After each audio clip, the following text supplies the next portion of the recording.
Hi. Oh, thanks for okay. I'm Linda Vardy, and I'm principal at Harris Tessier Central School. And I'm really excited to be going into Acid Time with such a creative bunch, especially to be working hand in hand with Debbie. She and I are going to be room partners next year, so that's really cool. Anyway, I am really proud of my little school, and I'd like to tell you about it. Our vision is becoming better together. And our mission is, as a rural school community, is to inspire every child to achieve their personal best by accepting ownership as a community for every child's future. I've highlighted the words rural school community. This is very important to us, and you'll find out more about that later in my presentation. For the year 2010-2011, our school's literacy goal was, by the end of June 2011, students at Harris Tessier Central School will increase achievement by 1 level or maintain a level of 4 out of 5 in the area of writing. So we were at writing school last year. And we took results. We tested results in conventions, organization, and this one we had a little bit of a struggle with. Voice is harder. And so we were quite happy with our results. Voice we know we need to go further with. So then we decided to look at the data to make plans for our 2011-2012. And we looked at our reading. It was improving. Our writing was improving. And so was our math. When I showed this to the SEC last spring, they looked at the math one, and I was in the same boat. We just felt there wasn't enough data to say that we were doing that well. Like that's really well, 93%. So we wanted to have some more data to say, yes, we are doing that well. So that was what we, with the encouragement of the SEC, we chose that as our literacy goal. So by June 2012, all students of HTCS will increase achievement by at least 1 level in math.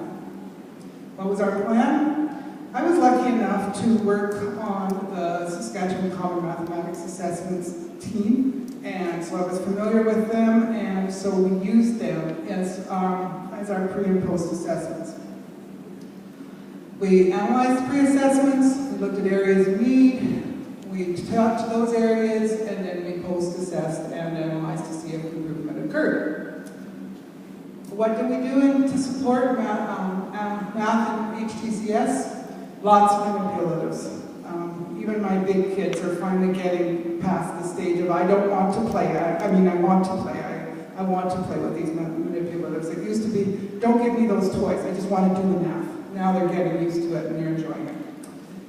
Mathletics, we've already talked about it. It's a wonderful online site. The bottom one shows, and for those of you that aren't familiar with Mathletics, the kids can actually compete against kids from other countries, and they know the name of the kid and they know what country they're competing against because of the flags. And my kids really watch so that they can challenge each other, so they're hitting the button at exactly the right time, so they both get to play the game at the same time. We play lots of math games. This is a thank you to Shirley. This is Game of Pig, and my kids love it. We play it as a class. And our school, I'm very proud to say we have 4 classrooms, and we have 4 smartboards and 1 portable. So we are well decked with smartboards, and we use them. It was one of the reasons why I left the colony, because I was just so jealous I couldn't use a smartboard. So I use my smartboard all the time, and I had a person tell me, they were kind of negative about smartboards, do you really think they make better learners? And yes, they do. It goes with, it appeals to every kind of learner. I've got kids going up on the board and touching the board and moving the stuff. I have kids that can hear because you can put on YouTube or whatever. And there's lots of visuals. They can see. I never enjoyed working with integers as much as I do now that I have my smartboard. There's so much stuff, especially for math. And we have a wonderful student support teacher in Jennifer Kegler, and she co-teaches with me in math, and so she can come in and do some small group instruction. Our plans for 2012. We have already decided that we are going to be one of the writing schools. We decided that we didn't finish it complete and we want to go back to it and work on it some more. So we're going to do some pre and post assessments, and we're going to concentrate on the instruction of writing. And this shows how well our kids achieved their literacy, our literacy goal for this year. We 85% achieved at least one level, an increase of one level, and those kids that didn't achieve did not decrease, they at least stayed the same. So we're pretty happy with those results. This is the one I am really excited about. With so much work with the SECs and community involvement, our SEC really pushed this. We are a community, I always say our school's like a little family, and our community is our family. And so we are working really, really hard with the support of the SEC to make sure that we can make those connections. So I want to tell you about some of the things we've done this year.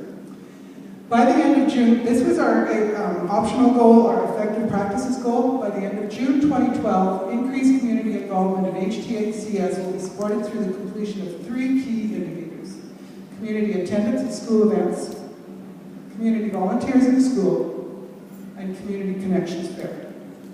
So how did we do that? Community attendance at school events. We have a newsletter that gets put in the mailbox of every person in Harris and Tessier, so they know about everything that's going on in the school, and we encourage them to come. We had our 50th anniversary this year, and we had a birthday cake at our Christmas concert, and we were able to have three sets of 3 generations of students of our HTCS attend the cake cutting. The 3 little guys in the front there are our 3 students we have now. And we had a Christmas concert with a packed house. We were so excited, just so excited. And every month my PA students do a lunch, and the kids can buy the lunch for $5, and we encourage community to attend. The attendance went up and then it went down, so we wanted to bring it back up again. And so in February we had to bring a friend to lunch, so the kids had to go and ask people to come to lunch. So we had a room full, as you can see. Freeze Fest. This is the SEC's baby, and they run with this one. It involves a day of playing outside with the kids, having games outside. The week before Freeze Fest, the kids create ice sculptures, snow sculptures, and they get judged by the SEC chosen judges. Connie Bailey has gotten to do that quite a few times. And then the SEC provides a supper, and the evening is games in the gymnasium, including 2 great big huge bouncy houses. And the seniors just come and sit and watch, and it's just a wonderful evening. Now, this was one that we set as we wanted more community volunteers in the school, and our goal was that each classroom have at least one community member in this classroom. We are very fortunate to have Cheryl Pierce in our community, and she came in and taught the kids in my room about rhythm and music, and those long red things, those are boom whackers. She took them into the grade 7-8 classroom, and they had a ball. They were making music with them. We also have a very talented lady, Beth Robertson. Many of you will know her from the Living Skies Productions, High Skies Productions. She came in and taught the kids the grade 4 to 8 ukuleles. And she's also teaching the seniors. So yesterday we had the coolest thing. The seniors came in and played their ukuleles with the grade 4, 5, 6, 7, 8 kids. And it was just beautiful. I had some other kids I had to supervise, so I was just listening. It was incredible. And the seniors have invited our kids to potluck lunch on Monday afternoon, and they're going to have a ukulele jam session.